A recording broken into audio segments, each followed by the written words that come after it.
beekumsa qaban irratti hundaa'ee namoota gosa afurtu jira. Isaanis nama hin beekne, akka hin beekne, kan hin beekne, nama beeku, akka beeku kan beeku. Namni kitaaba dubbisuu danda'u nama dubbisuu hin dandeenye irra hin caalu. Milkaanni wanta namoonni hin argin arguudha. Dandeettii keessa kee jiruun dorgomi. Nama beeku, akka beeku ta'i. Akka duutus hin dagatiin. Namaaf ilaalcha gaarii qabaadhu. Nama gargaari. Namoota si miidhaniif dhiifama godhi. Na amani. Nama gammachuu qabu taata. Akkasuma karaan duraanii balbalaa harawaa siif hin banu. Wanti of dubbaa sii deebisuu yeroo hedduu ilaalchummaa mataa keetitti waan ta'eef ilallachatummaa itti adeemi. Galatoommaa. Gorsa kanneen beekta laata? Iddoo hundumaatti gaarummaa hojjedhu. Eenyummaan kee hojii kee madaalama. Akkasuma amma dandeessu namoota onnachiisi nama tuffachuu hundumtuu gochuu danda'a waan ta'eef gammachuu argachuu kan dandeessu gaafa kaayyoo keetiif jiraattudha. Yeroo keetti fayyadami. Galtooma.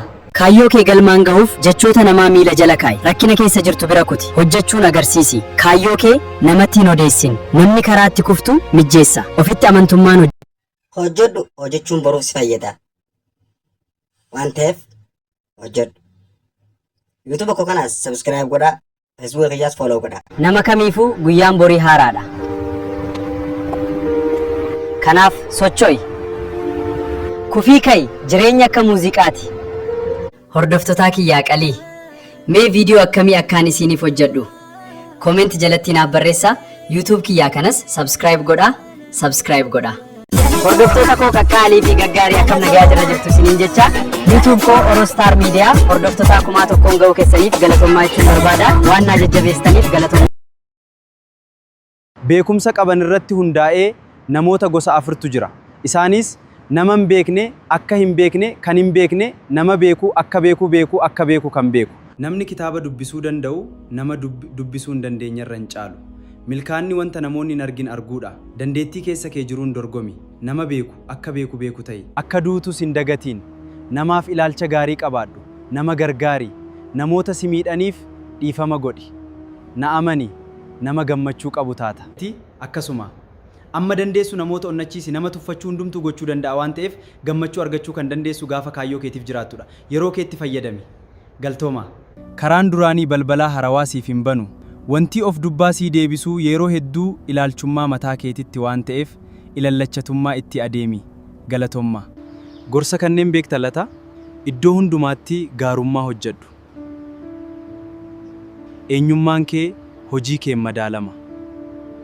Akkasuma amma dandeessu namoota onnachiisi nama tuffachuu hundumtuu gochuu danda'a waan ta'eef gammachuu argachuu kan dandeessu gaafa kaayyoo keetiif jiraattudha. Yeroo keetti fayyadami.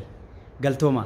Kaayyoo kee galmaan gahuuf jechoota namaa miila jala kaa'i. Rakkina keessa jirtu bira kuti. Hojjechuun agarsiisi. Kaayyoo kee namatti hin odeessin. Namni karaa itti kuftu mijjeessa. Ofitti amantummaan hojjedhu. Hojjechuun boruuf si fayyada. Waan ta'eef hojjedhu. YouTube koo kanas subscribe godhaa. Facebook kiyyaas follow godhaa. Nama kamiifuu guyyaan borii haaraadha.